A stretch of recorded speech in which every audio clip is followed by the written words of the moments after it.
kids do it at home, it's even better. This is amazing. Thank you, guys. Appreciate it. Well, a great pitcher, and now certainly fills out the resume a little more. Clayton Kershaw has done so much in baseball, and that no-hitter was as phenomenal as it gets, Dallas. What were you thinking, seeing how Kershaw pitched that game?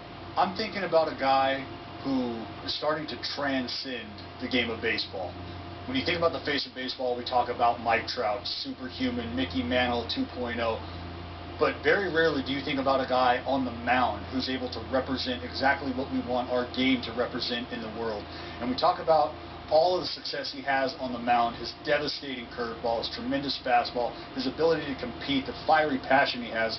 We don't hear about all the great things him and his wife do off the field, in the community, communities abroad. So when I look at Clayton Kershaw, I think not only is this a guy who we expect these kind of performances out of almost every 5 days, but you talk about one of the most deserving individuals to reap these kind of rewards. I think Kershaw, I think hard worker, I think a workhorse, a leader.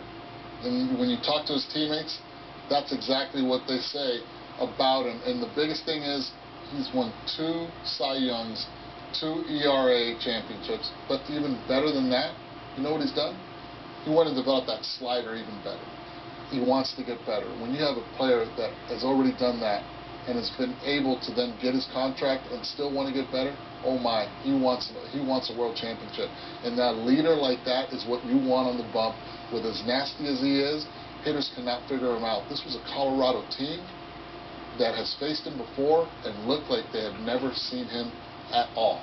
You hit it on the head, Eddie. This guy has a sheet hanging over his trophy case at home. There's no time to pass that thing by and admire it. He gets out there, he gets to work, he wants to develop, he wants to continue to evolve as a pitcher, as a teammate. And you talk to those pitchers in that staff, they definitely look up to Clayton Kershaw. He is a cut above the rest, the leader of that team. Well, certainly we've seen now how much shifting has become so prevalent in the game. And Eduardo Perez, with the Houston Astros last year as the bench coach, you were the guy responsible for all the shifting. What goes into your decision making? Well, the first thing that happens is on your computer, you get the highly recommended shift allotment that comes from upstairs. And you have to respect what they give you. You look at it, but as a coach, as Tony La Russa said, you have to also go with your gut and your experience. And sometimes, depending on the situation, you're like, forget this. There's no way I'm going to shift an Albert Pujols with a runner in scoring position. That's just not going to happen. He has very good back control. He'll hit that hole. He'll drive in the run. Situations with the shift upstairs, they don't give you that. And that's what you really have to look at. What player you're going to face at that time, and what is he going to do with the baseball in that given situation. And that's when you really have to be concerned. And there's a lot of other elements that go with it. Wash was right. The pitcher, is he going to be able to locate? Are you going to be able to hit your spot? If you're not, then you're in trouble. Because I'll have the infield on one way, and if you start throwing the ball outside, then you're pitching away from the shift, and that's where all the trouble begins. And Ron Washington was absolutely correct when indicating that the shift and its effectiveness relies ultimately on the man with the master plan in the middle of the diamond, the pitcher. It starts with him.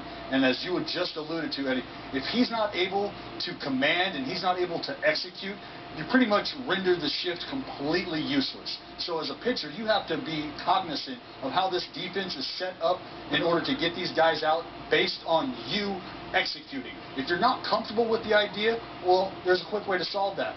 Get your time in. Prove that you can understand the game, prove that you can execute and you can command, and now maybe you get to say, hey, slide him over here a little bit more, but keep this in mind. If you're not able to go out there and execute, it all falls on your shoulders as the pitcher. There's another element to it also, and it's about having a veteran pitcher on the mound. If I have a Wainwright on the mound like the St. Louis Cardinals does, Jose Oquendo, which I spoke to him, he said he'll go ask Wainwright, he'll go ask Lance Lynn, but not the rookie pitchers. He'll stay back on him. He'll say, listen, you execute, I'll worry about the defense, and later when you earn your time and you show that you can locate, then we'll talk. In that moment, I give him credit for that. One day we'll have a shift where the guy can just be in the left field stands. That's the only way you could stop the whole let's do this right now. Move over. Well, speaking of, I just shifted you. Let's do a little going, gone.